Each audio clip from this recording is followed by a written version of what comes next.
Pendidikan Guru Penggerak Angkatan 5, Koneksi Antar Materi Modul 3.1, Pengambilan Keputusan. Salam dan bahagia. Bersama saya, Ratna Agustina dari SMP Negeri 2 Salatiga. Patrap Triloka Ki Hajar Dewantara yang terdiri dari Ing Ngarsa Sung Tulodo, Ing Madya Mangunkarsa, Tut Wuri Handayani sangat dekat hubungannya dengan pengambilan keputusan oleh seorang pemimpin. Seorang pemimpin harus mengambil keputusan dengan berpihak kepada murid sebagai salah satu dasarnya. Keberpihakan kepada murid ini juga menjadi inti dari Patrap Triloka KHD. Prinsip-prinsip pengambilan keputusan ada 3, yaitu 1. Berpikir berbasis hasil akhir, 2. Berpikir berbasis peraturan, 3. Berpikir berbasis rasa peduli. Ketika pengambilan keputusan dilakukan, pastilah dipengaruhi oleh nilai-nilai yang tertanam dalam diri kita. Nilai-nilai tersebut akan menuntun kita untuk melangkah.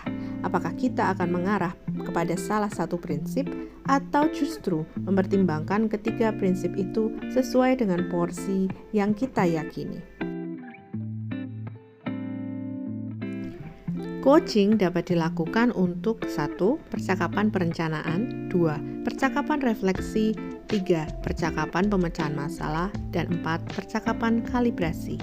Ketika keputusan telah diambil dan kita ingin menguji apakah pengambilan keputusan itu telah efektif, maka kita dapat melakukan coaching sebagai percakapan refleksi.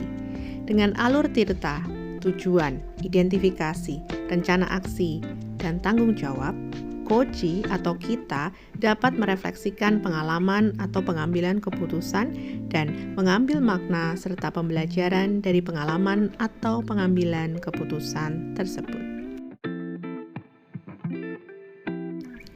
Kompetensi sosial emosional guru sangat berpengaruh dalam pengambilan keputusan.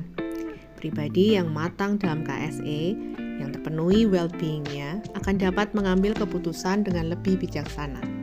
Ditambah lagi, pengambilan keputusan yang bertanggung jawab adalah salah satu dari 5 kompetensi sosial emosional. Hal ini didefinisikan sebagai kemampuan untuk mengambil pilihan-pilihan membangun yang berdasar atas kepedulian, kapasitas dalam mempertimbangkan standar-standar etis dan rasa aman, dan untuk mengevaluasi manfaat dan konsekuensi dari bermacam-macam tindakan dan perilaku untuk kesejahteraan psikologis diri sendiri, masyarakat, dan kelompok. Pembahasan studi kasus yang fokus pada masalah moral atau etika akan kembali pada nilai-nilai yang dianut seseorang. Apa pasalnya? Paradigma dalam dilema etika terdiri dari individu lawan kelompok, rasa keadilan lawan rasa belas kasihan, kebenaran lawan kesetiaan, dan jangka pendek lawan jangka panjang. Dalam membuat pertimbangan dan keputusan, orang itu akan menggunakan 3 dasar, yaitu berpihak kepada murid, bertanggung jawab, dan nilai-nilai kebajikan. Dari paradigma dan dasar pengambilan keputusan ini, terlihat jelas di mana nilai-nilai itu muncul dan menjadi kekhususan bagi tiap-tiap pribadi perihal nilai-nilai yang dipegangnya. Pengambilan keputusan yang tepat tentu saja berdampak pada terciptanya lingkungan yang positif, kondusif, aman, dan nyaman. Pertanyaannya adalah, bagaimana keputusan itu dapat diambil dengan tepat? Ada 9 langkah yang dapat diambil untuk mengambil dan menguji sebuah keputusan sehingga keputusan itu akan menjadi tepat. Langkah-langkah pengambilan dan pengujian keputusan. 1. Mengenali nilai-nilai yang saling bertentangan.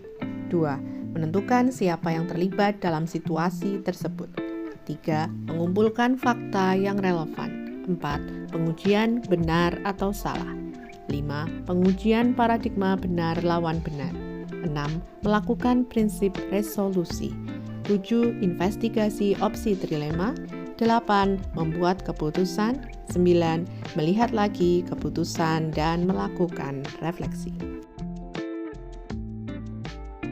Merujuk dari hasil wawancara saya dengan kepala sekolah, tantangan-tantangan di lingkungan saya dalam menjalankan pengambilan keputusan terhadap dilema-dilema etika. Yang pertama, dari luar. regulasi, LSM, dan orang tua. Dari dalam, kreativitas, inisiatif, zona nyaman, terbatasnya pemahaman regulasi. Keputusan yang kita ambil di sekolah tentu saja berpengaruh pada pengajaran kepada murid-murid. Oleh karena itu, salah satu dari 3 prinsip dasar dalam pengambilan keputusan adalah berpihak kepada murid. Ketika keberpihakan kepada murid dijadikan fondasi, maka segala keputusan yang diambil akan mengarah pada pengajaran yang memerdekakan, yang menjawab kebutuhan murid. Untuk memutuskan pembelajaran yang tepat untuk potensi murid kita yang berbeda-beda adalah dengan menerapkan pembelajaran berdiferensiasi. Seorang pemimpin pembelajaran dapat mempengaruhi kehidupan atau masa depan murid-muridnya melalui keputusan-keputusan yang diambilnya. Pemimpin pembelajaran yang menerapkan prinsip dasar keberpihakan kepada murid pasti akan mengambil keputusan yang menjawab kebutuhan murid.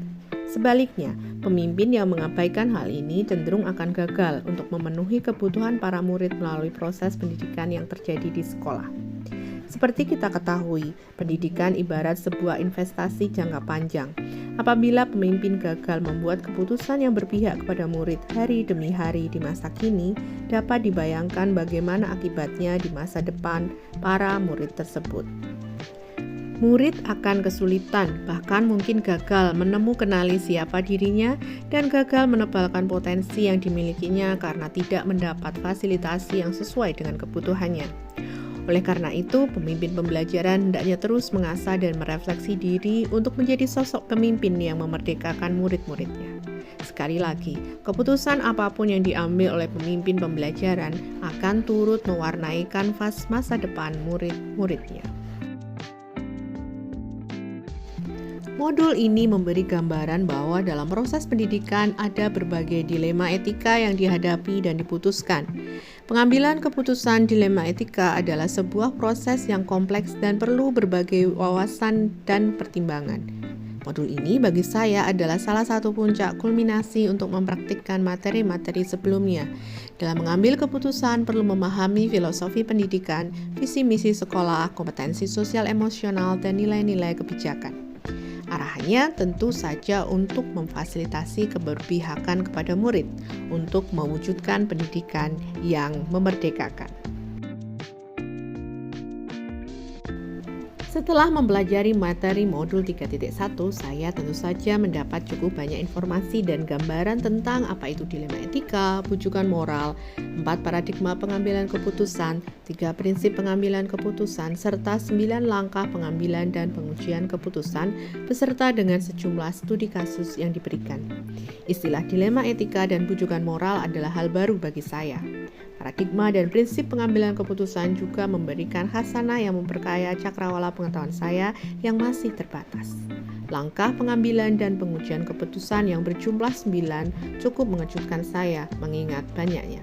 Meskipun demikian, ini memberikan gambaran kepada saya bahwa pengambilan keputusan membutuhkan tahapan yang komprehensif sehingga dapat sampai pada sebuah keputusan yang tepat. Sebelum mempelajari modul ini, saya pernah menghadapi masalah terkait apa yang saat ini saya pelajari, dilema etika. Tentu saja ketika itu saya belum memahami secara konseptual tentang dasar-dasar, prinsip, paradigma, dan langkah-langkah pengambilan dan pengujian keputusan terkait dilema etika. Menyelesaikan modul ini membawa beberapa perubahan pada diri saya. Pertama, saya belajar bahwa menjadi seorang pemimpin itu tidak mudah, terkhusus dalam mengambil keputusan atau kebijakan terkait dilema etika. Namun, hal tersebut tetap harus dilakukan. Itu adalah salah satu tugas seorang pemimpin. Kedua, saya melihat lebih luas dan dalam bagaimana peran seorang pemimpin dalam menjalankan tugasnya untuk melakukan pengambilan keputusan dilema etika. Hal-hal ini adalah bagian dari kisah perjalanan mereka sebagai seorang pemimpin. Ketiga, dari contoh studi kasus dan wawancara dengan narasumber, saya belajar bahwa menjadi pemimpin itu harus memiliki pengetahuan tentang regulasi, memiliki relasi, dan welas asih. Tiga gabungan itu akan menolong setiap pemimpin dalam menghasilkan keputusan-keputusan yang bijaksana dan muaranya berpihak kepada murid. Mempelajari modul ini memberi manfaat yang positif bagi saya, baik sebagai pribadi maupun sebagai seorang pemimpin pembelajaran. Permasalahan dilema etika dan pengambilan keputusan adalah hal yang terjadi baik di kehidupan sehari-hari maupun dalam keseharian saya sebagai seorang guru. Dengan mempelajari modul ini, saya diperlengkapi dengan pengetahuan dan studi kasus terkait berbagai dilema pengambilan keputusan yang mungkin saja akan saya hadapi. Dengan bekal ini, harapannya saya menjadi lebih siap dan dapat terus mengasah dan mempertajam pengetahuan, keterampilan, dan pengalaman saya terkait dengan potensi masalah yang mungkin akan hadir. Saya juga dapat berbagi tentang apa yang sudah saya dapatkan dengan rekan-rekan saya. Muaranya, kami dapat berkontribusi untuk mewujudkan pembelajaran yang berpihak kepada murid. Bapak Ibu guru sekalian, demikian hasil koneksi antar materi saya. Terima kasih sudah mendengarkan. Salam dan bahagia.